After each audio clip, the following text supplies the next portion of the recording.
So there were a number of bills passed that were passed last year, more than a dozen of them, as a matter of fact. And what we're talking about here is two main points. So this is when officers actually use force and what type of force they can use. So I talked with Representative Jesse Johnson. He's the Democrat from the 30th District down in Federal Way in Des Moines.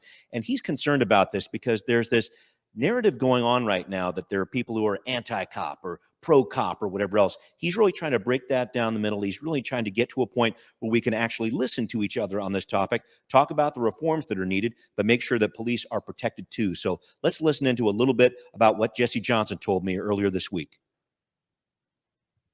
I think it's really trying to work with our police departments to find more strategies around this without, going to our different silos and saying, they're anti-cop or, to fund the police, whatever, we're not going to work with them. And that's not true, especially for me. Like I've said publicly, I don't support defund the police. In fact, when I was on city council, I voted for increased officers in Federal Way and more training. But I think I do appreciate accountability. I think we need to have more accountability for unnecessary force, which is what I'm personally trying to accomplish.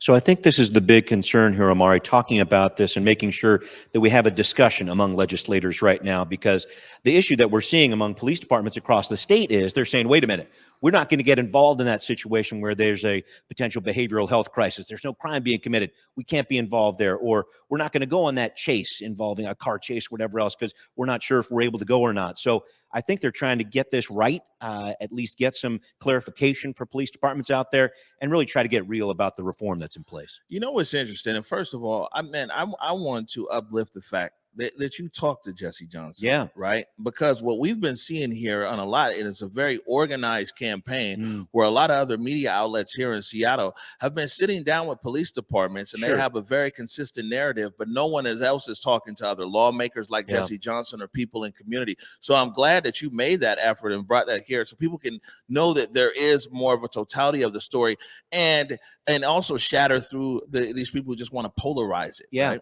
Yeah, the Black Caucus is a very important part of the Washington State Legislature right now, and Jesse Johnson is a very important part of that. And I think having those diverse views is a key piece to this, because this is where we are in 2022, right? We're talking about protests for George Floyd that did not happen all that long ago, and we're already talking about pulling back on reform here. So I think it's important to make sure that that issue is front and center. Jesse Johnson's going to keep it front and center. He just wants to hold police departments accountable. And I got to say, the police departments out there, they want to be held accountable too. I want to be sure that I'm clear about that, because they're just looking for some guidelines, the right guardrails, because for a rank and file officer, they want to be sure they're doing the right thing, because we live in a very litigious society too, and they want to make sure that they're doing something that is right, that is just, and hopefully something that goes with what everybody else wants, which is a just police department, but one that is able to respond to these different problems when they happen.